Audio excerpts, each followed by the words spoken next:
Hi there everybody, Mars here, the golf professional at Southwick Park Golf Club. Last video of the year. I'll speak to you about the year in a minute, but basically I just thought I'd come out, jumped over onto 12, got a hole and a bit clear. I'm just going to have a little 2-ball scramble. I think playing scramble is quite good for the brain. You should make a good score. It's something you can do when it's quiet. I think as long as you're not holding anyone up doing it, and I think it's perfectly fine to do it. So should give myself a few chances of birdie putts. I think this is probably my tricky hole actually, so not having hit a ball today and coming straight out here, but we'll be all right. So yeah, let us crack on. So yeah, it's about 170. Got a 7-iron. Trying to hit it too hard.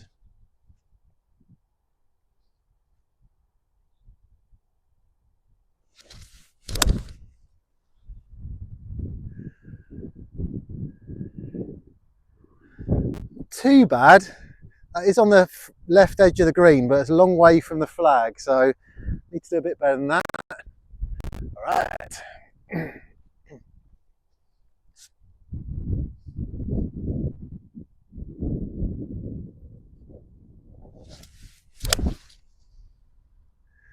That one's got a chance.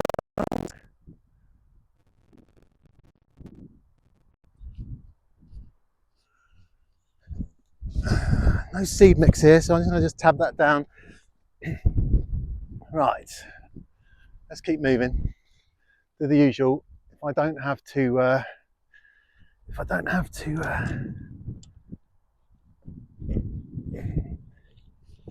edit these, it makes my life so much easier.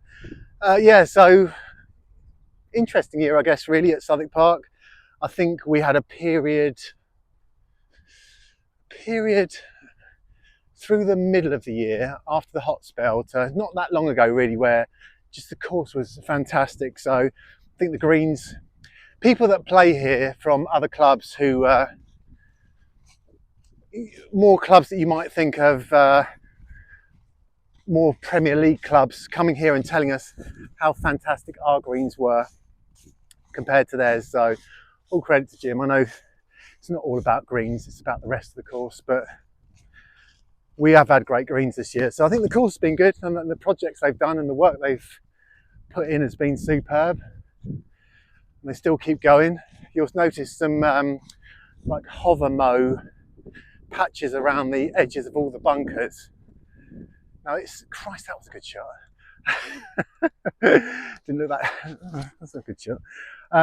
It looked like it was, sorry, that's thrown me that shot because I've actually pulled the thing. And the flag is in a wicked place. The other one's just off the green in that bit of semi. A good old shot, wasn't it? Look at that. Anyway, it's thrown me that. That was a good old shot, that, wasn't it? Because it's come in from the side there and splatted in there. Bosh, and only gone to there. Right, I'm going to just turn this off a minute, come straight back, get organised. Right, rescued that other ball. The important thing first. That was a good shot, wasn't it? That was a good shot. All that simulator practice is paying off.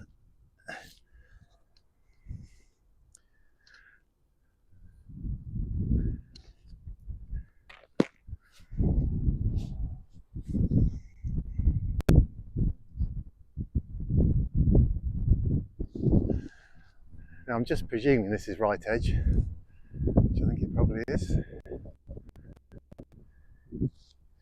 So I don't need 2 goes at this. I don't want 1, to be fair.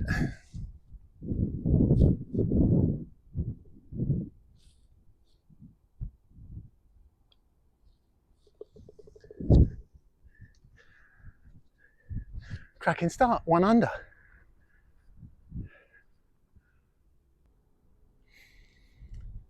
Do you know, I've been experimenting with this thing where I've been watching a fair bit of YouTube golf with Wesley Bryan, who sets the ball up right off the heel of the club. So I've been playing with that, seeing does it make any real difference or not. And if you do set it up there, I just felt like I was hitting more from the middle rather than any other part of the club. So I've been experimenting with that. And I think some of you that get off centre hits, you know, may find that works for you as well a little bit. So I've been playing with that because a lot of people can not always find the very middle of the club. They can find the heel or the toe, and you've got to work out why you're missing the heel and the toe. It doesn't always help that you set the ball right in the centre of the club. My miss is not perfect. This heel, setting it up in the heel thing, has been working for me a little bit, and that was down the left, that ball, but it's a decent shot. So that's this little heel setup thing. I'm experimenting with it to see if it can help me hit the middle of the club. Yeah, that one's all right. I think the one down the left's the better of the two. Yeah, let's go and find them.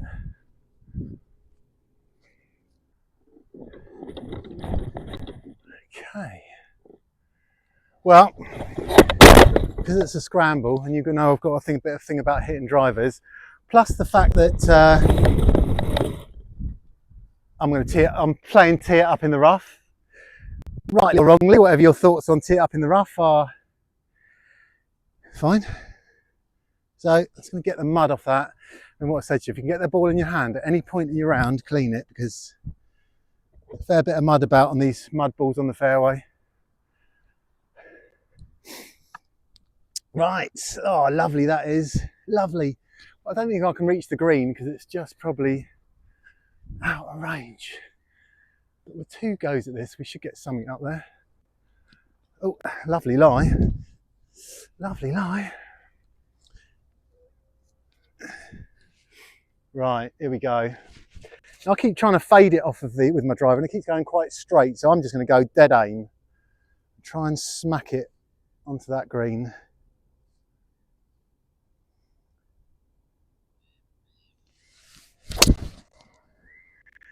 Not that one though.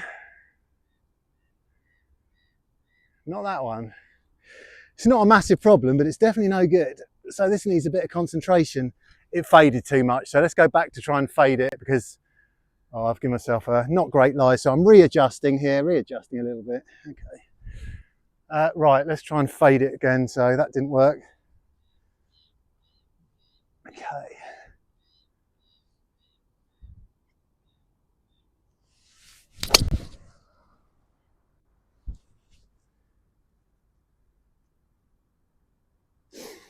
That is on the green. That is on the green. I think it's not very close to the hole, and it could have run over the back. To be honest with you, I probably didn't need the driver, but I just sold my 5 to one of the members. So if you see a young fella, ex-club championship, sporting a lovely tailor-made 5-wood, I've broken it in for him, and apparently he's hitting it a treat. So that's nice. So yeah, it's just hopefully for me next year. And while I'm on it, I want to just thank the people that have supported the pro shop and helped me. It's quite difficult being a retailer in this climate with the internet putting the squeeze on everything. I don't know, Druids clothing giving everything away for nothing, and all those other things that makes it challenging, and having a shop of a certain size only being able to offer so much choice. But just the people that are watching this that are interested in new equipment next year, foremost the buying group that I'm a member of, well, we've got over 800 stores, so our buying power is massive. Our ability to get anything in is pretty good too. So yeah, don't write me off, give me a chance. I've got a reasonable length, and I'm right at the back of the green. Too much drive, too much club that. Let's go and find that other ball in a minute, but I'll finish this hole first. Yes, right at the very back of the green, I'm afraid. Stayed nice and straight though. One of the things I am interested in buying next year, and certainly having a go with, which I've never tried, is a mini driver. Not so much maybe for the tee shots, but maybe I can handle it for these long fairway shots because I'm all right with a driver. So yeah, it looks good in the air, that thing. It's coming in a bit hot, like any driver off the fairway does. So pitched on the edge of the green, it's gone out the other side. My dilemma is, I've got 2, I'm going to find that other ball, but do I chip it or do I putt it? I've got a long way to go.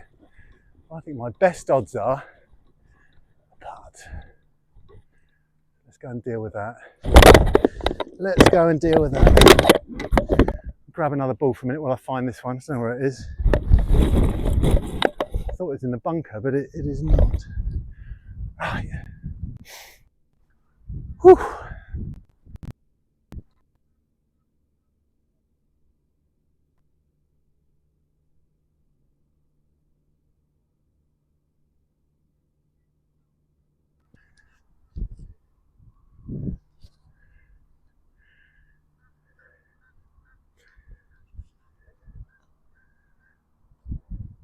I don't know if you can hear me from here, but this is Hidden Hope.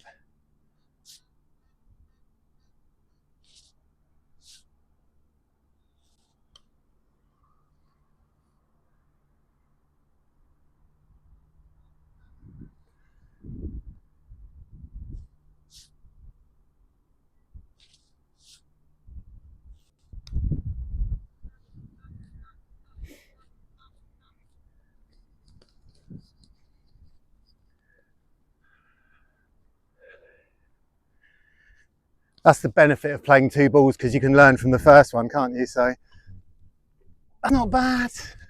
Keep these birdies rolling. Next hole's a hard hole to birdie though, isn't it?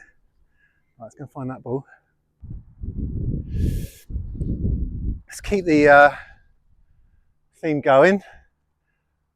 Look, people don't like mats, but actually I have got no real problem with a winter mat, because I want to save the tee for the playing season. These little rubber pyramids take all the aggravation out of teeing a ball up. So that wasn't too hard, was it? So getting a tee in the mat can be difficult.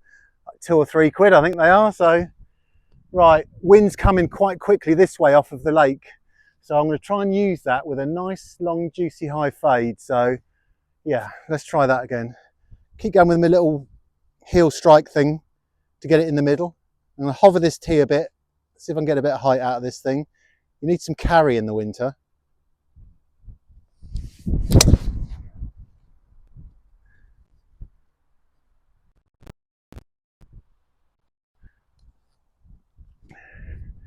I think that's good, but as you know, if you've watched any of my videos before, I can't really see after a certain sort of period. It left in the right way.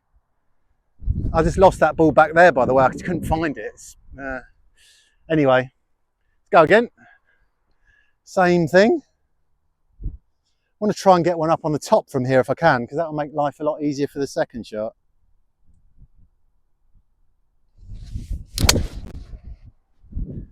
Those two are about the same, so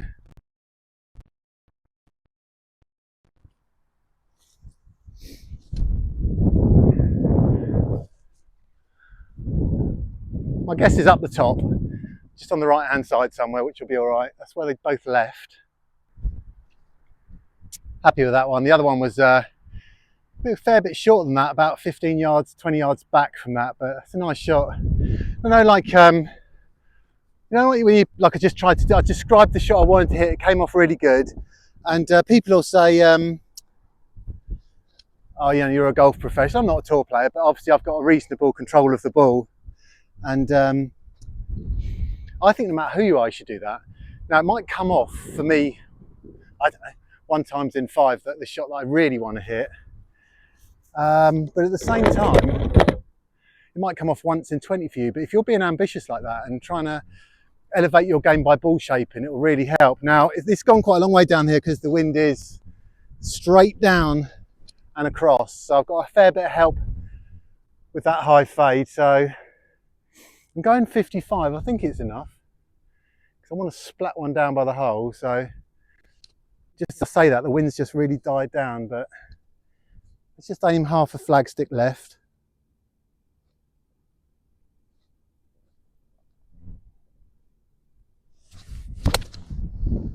Oh, wow.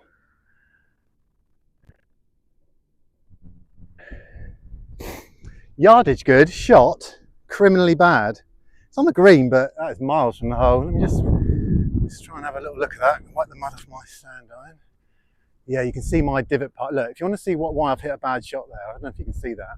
My divot path is quite a long way left of my target, which is where it's gone. So I've just made the edge of the green. So I need to do better with this one, otherwise that'll be a very difficult birdie part. I've got the yardage anyway, so that bit's good. Okay.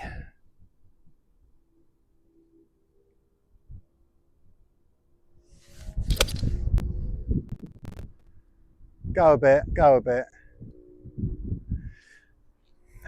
With a wedge, sand iron, apart from them two massive divots that I need to quickly put back, neither of those are very close to the hole, but I mean we can't fluke apart.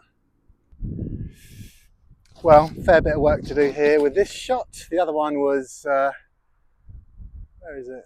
Yeah, just shows you sometimes wedge play can be very frustrating when you think you're going to hit a good shot. So I've got a bit further here than I wanted to have.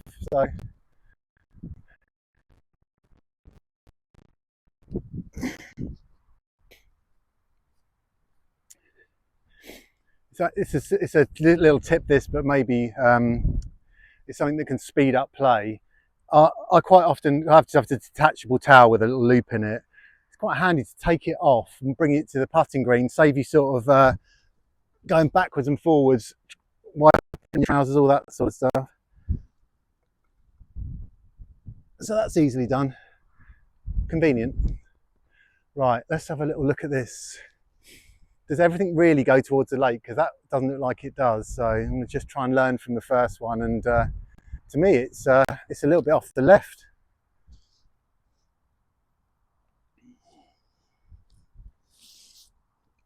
So let's go just off the left edge and see what happens. The wind's blowing that way as well.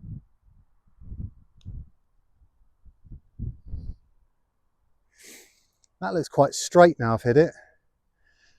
Right, don't leave this short. Let's go straight at the hole.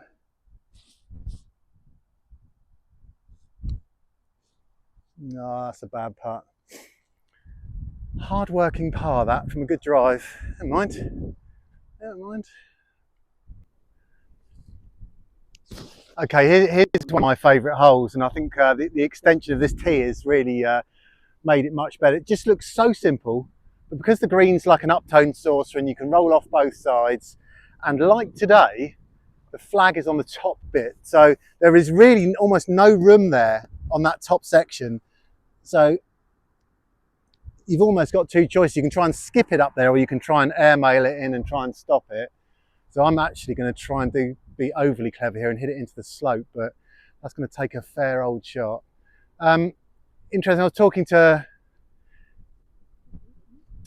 there's couple of trains of thought on this. I was talking to Tim Pascoe about, he doesn't do very well when he tees an iron up on a par 3. Now my guess is, not seeing him do it, that he's got a relatively steep angle of attack, tee it up a bit too high, catch it high on the blade, doesn't really go anywhere. So like me, I'm a big divot taker. I take a big divot sometimes because my angle of attack is quite steep. Gives you a lot of spin, but sometimes it causes problems. So me, I'm only going to tee it up on a long one. So if it was like a sort of 6 iron or more, 7 iron or more, 4 iron, I'm going to tee it up just using the cup of the tee. On anything with sort of 8-9 wedge, I'm just going to chuck it on the ground, knock the turf up so I can get into the back of the ball. So it's an interesting thing he mentioned there, really. Teeing a ball up on a par 3 isn't for everyone. So let's have a go at this. I'm trying to work out where this wind is. It's in the trees. The flag's not doing much is what I'm looking at, but I'm just going to try and take dead aim for this first one and try and see if I can get the yardage right. I've got a little gap wedge here. Now the wind's blowing now, so I'm going to set it off a little bit to the right of the flag.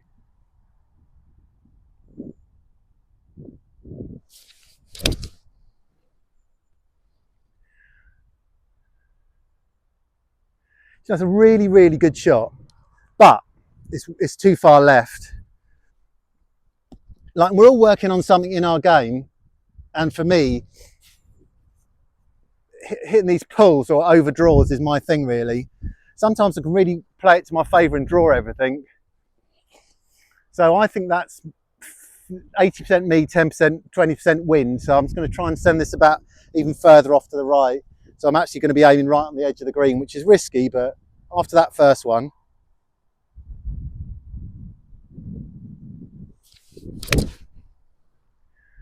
it's on line. I think that nearly went in the hole on the fly, and it might have gone over the green, because that was on the money. Okay, just thank you, really, just for the coaching part of things. Now, it is my main love in life, I guess, and it is also probably my main income. The boxing does bring in some money, but that's never can be guaranteed. So thank you for all the people that had a golf lesson with me. I've enjoyed working with all of you.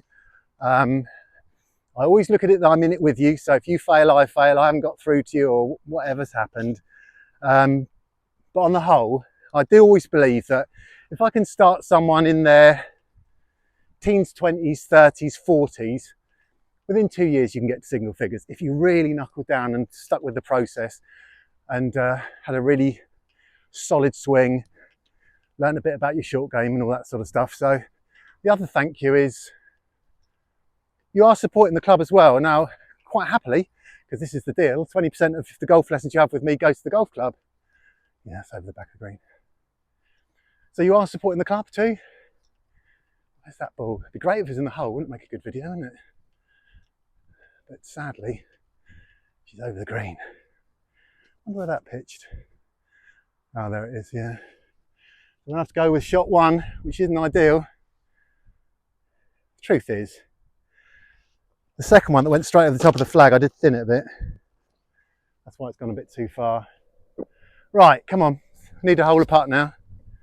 Rescue this ball quickly.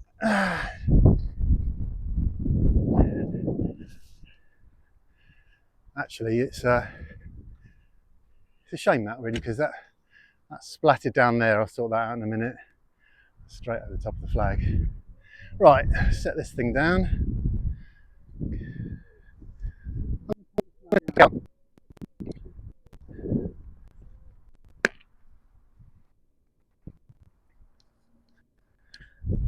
Pitch marks will be repaired.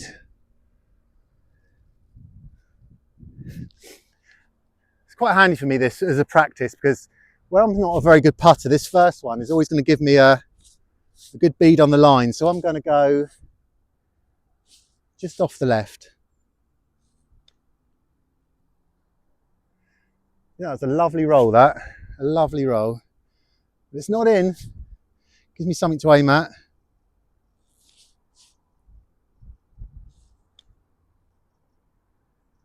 Go on. Neither of them went in. I'm really pleased. I think that for misses, there's a positive miss, and they were good misses. So disappointed the birdies have dried up. I'm going to play one more hole, and that'll do me today. It's lovely and mild out here though. Okay, 16, great hole 16. People keep telling me it's the smallest par 4 green in Hampshire, and it could well be, because it is very small. Now I'm going to just try and change tact here and try and take a risk on this first one, which may or may not pay off. I'm going to try and hit it with a draw over towards the sort of out of bounds line past the trees, if that makes sense. That gives me my greatest chance of making a birdie from here, rather than having to make it down in the hollow where I seem to end up 9 times out of 10. So yeah, flatten this down. The worms have done their worst on this tee, which is a real shame, but they'll be gone soon. Right, aim tight down the left, a little bit into out.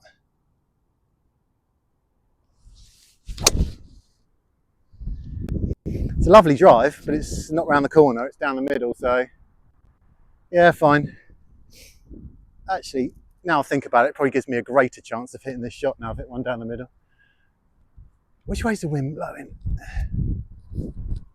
It's into a bit too much probably. I'll tell you what I'm going to do. I'm going to take a risk and actually just aim straight over that left-hand bit of that tree. Something I don't think I've ever done before, so we'll try and see if this comes off.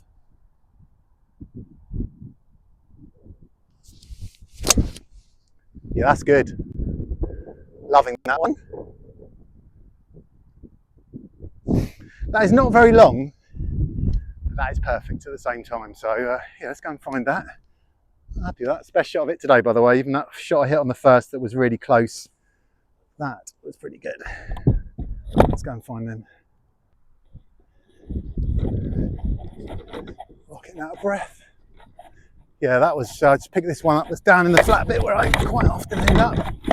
That's quite a bit different up here. High risk to try and aim at a bit of fairway that's very narrow, but that was nice that it came off.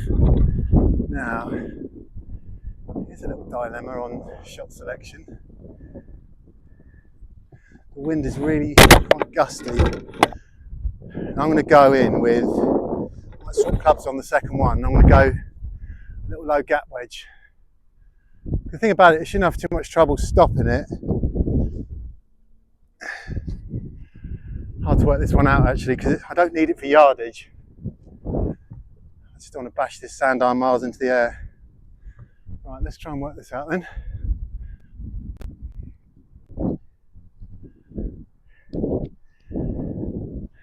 You've got to try and work out wind and yardage. So I think it's one of them, and I just do it like a clock face. So for me, that's like a 8:30. So let's see if we can fiddle one in there.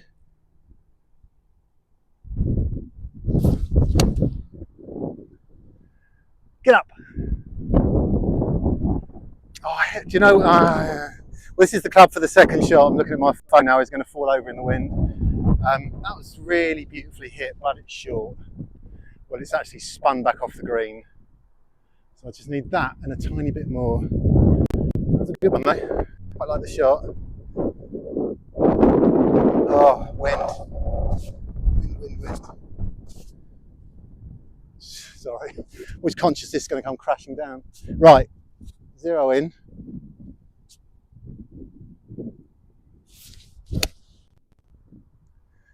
Ah, wind's got it.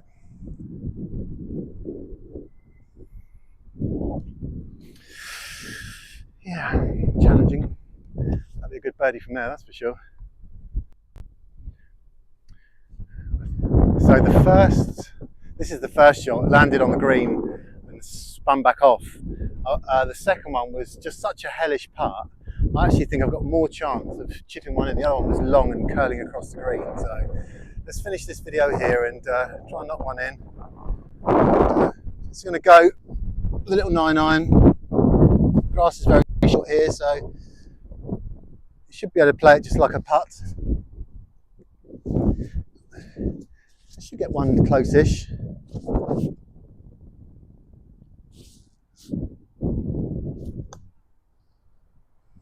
Okay, that jumped a bit right on me. That's no good.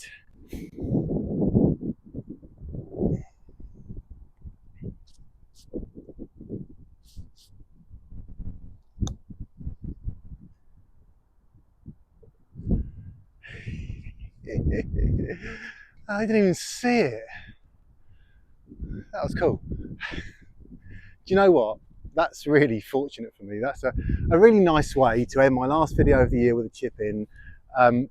Yeah, lovely. Actually, that was great, wasn't it? So thank you all for watching this year. It's been fun. I'll go again in January if the weather permits. And like as always, if you've got any suggestions, because everything in golf has been done to death, hasn't it? So if I can think of something new or something you might want to watch, then great. So cheers everyone, and yeah, happy Christmas. No falling out with anyone. See you all in the new year. So you can see it from this swing here, this is here, back swing position.